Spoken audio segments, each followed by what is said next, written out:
In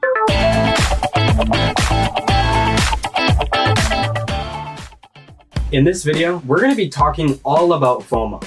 I actually came up with a framework and an analogy years ago that I've used to help combat FOMO myself. So in this video, I'm going to share my analogy and my framework for how to deal with FOMO. And if you stay all the way until the end, it's my goal that you'll be able to remove FOMO from your financial life. So to kick off this video, in case you don't know what FOMO is FOMO, and it stands for the fear of missing out. And what the fear of missing out is, basically is this theory that says people act because they feel other people are gaining something that they are not. So in the world of the financial markets, basically people maybe buy a security or invest in something just because it seems like a ton of other people are making money. Let's take, for example, you have 3 or 4 friends and they're all bragging to you about how they're making so much money on, say, Tesla as an example. You're going to feel like you need to participate because of FOMO. You feel like you're missing out. So what you do is you go out and buy Tesla. And the way it goes is it typically looks like this. And so there's a lot of excitement and greed as things go up and up and up, and people are buying because things are going up. People continue to buy more. And then eventually that stops and then it starts to go down and there's a lot of fear, more fear. And then eventually we hit a bottom and then things start to go back up. And then you're in greed and excitement again and people start buying because of the fear of missing out. In general, that is the theory of FOMO. And one of the important things I want you to notice in what I said was that it seems like your friends are making a lot of money. A lot of times, FOMO actually isn't even well warranted because the people that are making you feel FOMO aren't actually making a lot of money. Let's just say those friends that I mentioned before that bought Tesla, maybe they are making a lot of money on Tesla. But what about their other 7 or 8 positions that they have that they lost a lot of money on? Of course, they're not telling you about those positions. So maybe you shouldn't actually have FOMO in the first place. So I think it's really important to realize that FOMO is often because it seems like other people are making money when they're not always. This is truly one of the hardest parts of investing. Our own brain and our human psychology is actually really working against us when it comes to investing and the fear of missing out. Now that we have a broad overview of what FOMO is, I want to give some concrete examples that have happened recently to really illustrate the point for you. I'm a big proponent of Bitcoin, so this is not to speak poorly of Bitcoin, but some would argue that there was FOMO back in 2017 and even as recent as 2020 with Bitcoin. You see other people making a lot of money, you have that fear that you're missing out, and so you decide to buy in, and that would be because of FOMO. There are a lot of other examples as well, such as Dogecoin. Remember the meme stocks? AMC, GameStop? A lot of that was driven by FOMO. Now, if you know the story behind that, there was actually some real financial theory behind the people that had initial positions in GameStop. But let's just talk broadly. A lot of the people that were invested didn't believe in the thesis or the original theory behind GameStop. They were just participating because of FOMO. A lot of people think Tesla has had quite a few moments of FOMO. There have been a lot of IPOs lately that people think drive FOMO. WeWork and SPACs are super popular right now. Special purpose acquisition companies, they're super popular right now, and they're driving a lot of FOMO in the market. So these are just a few examples. There are tons and tons, almost an infinite amount that people could argue that are FOMO events. Even right now, as I record this video, some people might feel like real estate is an asset class that is causing FOMO for a lot of people. Really, any asset that causes people to purchase it solely because they feel like they're missing out, not because they have an investment thesis or anything like that, just because they feel like they're missing out on the opportunity. We've talked about what FOMO is in theory from a high level, and then we talked about some specific examples like Bitcoin and Dogecoin and Tesla. Now let's dive into a framework using an analogy that I developed over the last few years that has really helped me deal with FOMO. I want to mention that this strategy or this framework is not going to work for everyone. You might hear it and you might think it's not going to work for you, or you might think it's stupid, or it's just not for you. And that's fine. This strategy isn't going to work for everybody and it's not for everybody, but I'm sharing what has worked really well for me and I hope it can help you too. So what happened for me was back in 2014, 2015, 2016, around there, I found this little podcast called We Study Billionaires. And at the time it was value investing only. And so I became a strict value investor. I read everything I could about Warren Buffett. And so because I identified as a value investor, I was able to withhold from participating in these FOMO events that would come up from time to time. Now, the important piece there is that I was able to hold off for a small period of time. But eventually, even the strongest willed value investors, if enough time passes and enough opportunities come up, you're going to cave. And so that's what happened to me. Enough FOMO events came up and eventually I caved in. And so what would happen is, let's just say we have a curve like this. Instead of participating down here, because that's when I heard about it, I would really try to fight it and I wouldn't invest until up here. And so that would cause me to almost always buy at the top, and I would continue to lose money as things fell down. So after that having happened a couple times, I had learned my lesson and I was sick of that happening to me. And so I developed this framework. I'm not really sure where this even came from or how I thought of it. I just remember one day it hitting me and saying, dealing with FOMO is like scratching an itch.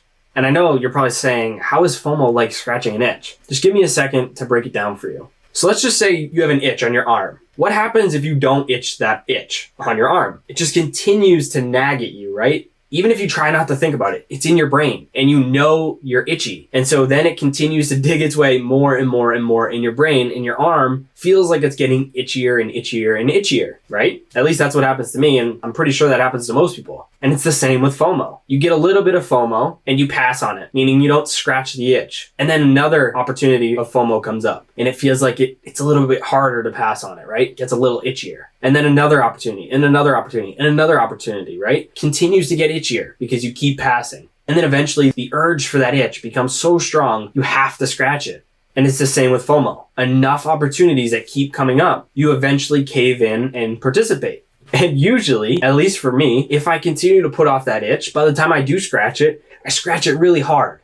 And how does that relate to FOMO? Well, you continue to put off all these opportunities, and then when you do participate, you put in way more money than you would have originally. Just like scratching that itch too hard, you put in too much money into that because you've passed on all these other opportunities. So you say to yourself, this is going to be the one where I make up for all those other ones that I missed on. And that's dangerous.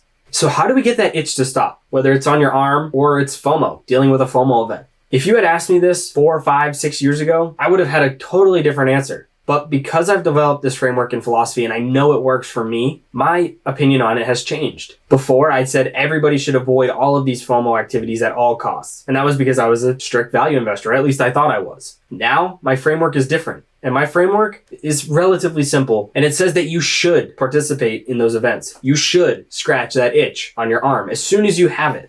When you get a FOMO event, instead of passing and passing and passing and then eventually caving in on the big one later and putting way too much money into it, my framework is to participate in every single FOMO opportunity that you have. Now, the key is to not put in a lot of money. And please remember, this is not financial advice. I'm not your financial advisor. None of this is meant to be construed as financial advice. This is just a framework that I use that might work for you. And so let's just say you have an opportunity that comes up. You're not sure how you feel about it. Really, most of the time you want to skip it. But instead, to scratch that itch, just throw a little bit of money at it. And that's what I started to do. Was every time I'd have a FOMO event come up, I'd put a little bit of money into it. I would not put a lot. I would just put enough that if I lost it all, I'd be okay and I wouldn't be too hurt by it. So put a little bit of money in it, and then just whatever happens, happens. I scratched that itch, right? As soon as that itch came, I scratched it. Now the next time an opportunity came up, I did the same thing. I'd put a little bit of money in it, say $50 or $100 or $500, whatever that might look like for you. And then the next time, put a little bit more. And so that's what I continued to do. And now this doesn't build up. And so instead of blowing it all in one opportunity at the end, more than you probably would have put into all of them previously leading up to that, now you just participate a little bit along the way. And now you never let that itch get too strong. And so for me, one of the reasons why this has worked is because it's allowed me to keep my size of my positions really small, which has meant that I don't lose a lot of money. And two, and probably most importantly, after you do this enough times, everybody's going to be different, but after you do it 2, 3, 4, 5 times, maybe 6 times, you're going to realize that you lose money on almost all of these FOMO opportunities. And eventually, you're going to get to a point where you just say, it's not worth it. I'm not going to participate. I've tried this 5, 6, 7 times in the past and it didn't work. So why am I going to do this now? Let's go back to that example with your friends that might be investing in Tesla, who seem like they're making a lot of money, where historically you'd feel like you had FOMO. Well, now you'll say, I've been down this road before. I've tried FOMO events like this and I've lost money on almost all of them. This isn't going to be worth it. And then you don't participate and you don't even feel FOMO anymore. And that's exactly what happened for me. I participated in a few, 3 or 4, and I lost money on probably all of them. I don't remember all the specific details now, but I lost money on almost all of them. And I realized there's no point in even participating in these going forward. And so now anytime there's an event that comes up that might elicit FOMO for a lot of people, I never feel FOMO anymore. And I'm not special. I'm not any super sophisticated or successful investor. I'm just a normal guy, just a normal investor. But it's really helped me never feel FOMO again. And once you're able to remove FOMO altogether, I personally believe that it's going to make you a lot better investor because you can start to think objectively. You can remove emotion. That leads to a lot better investment decisions. So if you can use this framework to help you get rid of FOMO, I think it'll really help you become a better investor. I actually read this book recently that I have here on my bookshelf. It's called Richer, Wiser, Happier by William Green. In that book, he talks about how Charlie Munger mentions that one of his biggest keys to success is that him and Buffett never feel FOMO. They've missed out on Amazon and Google, and they're very open talking about how they missed these opportunities, but he still says that they never deal with FOMO, and that's been a big factor in what has made them such successful investors. So I'm hoping that this framework will help you eliminate all of the FOMO that you might have felt before in your financial life. Thank you guys for staying all the way to the end. I'd love to hear your feedback on my framework that we just went through on how to deal with FOMO in this video. You can send it to me directly on Twitter or Instagram. My username is @Leonard, or you can drop a comment below on what you think about this framework. I really would like to hear what you guys think about it, and if you implement it, send me a message and let me know if it's worked for you and how it's changed your investing. I'd love to hear. If you like this video, be sure to subscribe to our YouTube channel and click the notification bell so you get notified every time we post a new video. These are 2 super quick and easy and free ways that you can support our channel and allow us to continue to bring more awesome free content to you guys. Thanks so much for all the support, and until next time, see you guys.